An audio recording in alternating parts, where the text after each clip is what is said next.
Please take note that this review is a non-spoiler review.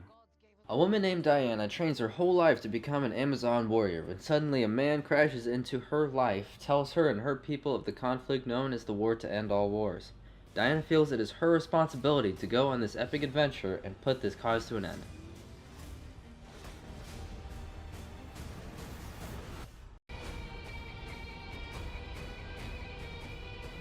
So what were your thoughts on the new film Wonder Woman? Well, I thought Johnny Depp nailed it again as Jack Sparrow. He's always funny, and he's the Rock, man. He's comedy gold. Wait, what film are you talking about? Pirates of the Caribbean 5, Dead Man Tell No Tales.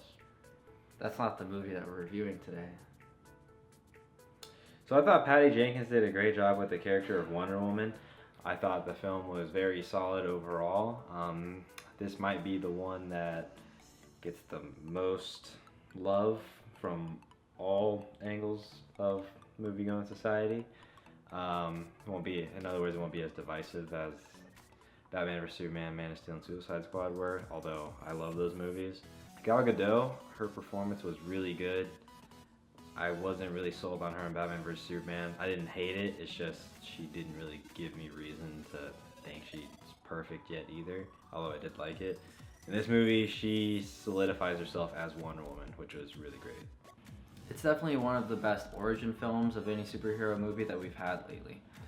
Yeah, it takes its time on the island in the beginning at Themyscira, and a lot of the time in superhero movies, you're like, oh man, can we just get the costume and get this going? But the way they do it, you don't really mind it. You get a really good understanding in that window of the movie of who she is and what her goal is. And then as soon as Chris Pine shows up, it's like the ball is really rolling at that point.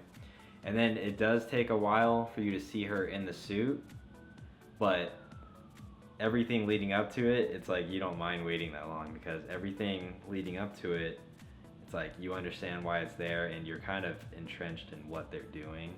It does have a Richard Donner Superman feel, especially when she gets into the modern society. Not just because she puts on the glasses and stuff, although that whole scene in the alley that you see in the trailers, it does kind of play out how you would imagine like the Christopher Reeve Superman would have gone if that scene was extended.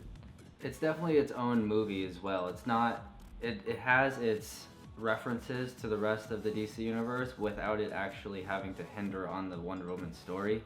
It still continues what Wonder Woman really is, but just with little dabs here and there of maybe Bruce Wayne or anything like that. Very subtle things like that. Yeah, it's because that's actually kind of rare to find in today's superhero comic book movie genre, because everything now, because it's all shared universe, which I do love, but it's like you kind of want a movie that's just one guy, because like Spider-Man, for example, while I do love the idea of Iron Man being in that, it's like I also want just a solo just Spider-Man movie. I don't want him to have help. And this movie, Wonder Woman, it's all Wonder Woman. Like you get, it's like it's hardly even dabs of other heroes. Like it's so minor, and it's like this is truly a Wonder Woman movie, which I really appreciate it. So what would you rate the movie? Dopest dope you ever smoked? Dopest dope you ever smoked? Dopest dope you ever smoked. Hands down. Hands down.